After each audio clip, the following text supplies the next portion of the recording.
ปีล้มลุกคุกคานถึกศัตรูเข้ามาหุกคานแดนถิ่นฐานล้านสร้างอาณาแต่เนื้อถึงใต้เลือดคนลาวไหลลิ้นอาบทาจนหลังนองไปทั่วอาณาชีวิตป่าซามืดมนมัวมองดินแดนล้านสร้างที่มั่งคั่งอุดมสมบูรณ์ถือพวกมารนั้นเข้ามาปุนแสงญาติสิ่งเก็บเกณฑ์เนืองนองซับอยู่ในดินสิ้นในน้ำของลาวพี่น้องจักรพรรดิเข้ามาปกครองลาวทั้งพ้องสิ้นหวังศาสตร์ลาวเฮานี้ยังบ่สิ้นบุญผู้มีพระคุณนำอยู่นูนให้แสงสว่างพักป่าสาสนปฏิวัติลาวให้ทิศเยื้องทางพาสาวลาวลุกขึ้นทับมัง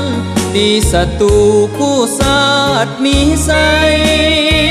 ศาสตร์ลาวเฮานี้มาบัดนี้มีเอกราชย้อนพักเฮามีความสามารถมีแนวทางสลาดส่องใสนำพาศาสตร์ลาวเดินก้าวขึ้นสร้างชีวิตใหม่นำเอาความห่มเย็นสดใสสีวิไลมาให้ศาสตร์ลาว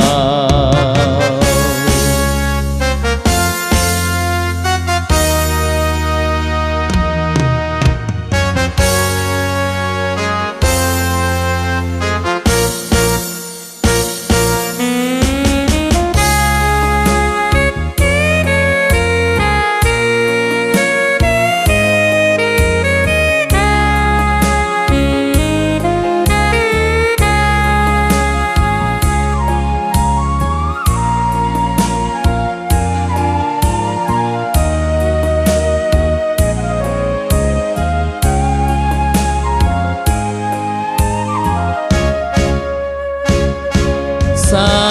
สตร์ลาวเฮานี้ยังบ่สิ้นบุญผู้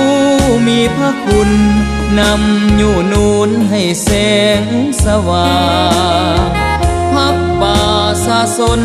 ปฏิวัติลาวให้ทิศเยื้องทางพาสาวลาวลุกขึ้นทับมังตีศัตรูคู่ศาสตร์มีไสศาสตร์ลาวเฮานี้มาบัดนี้มีเอกราชย้อนพักเฮามีความสามารถมีแนวทางสลาดส่องใส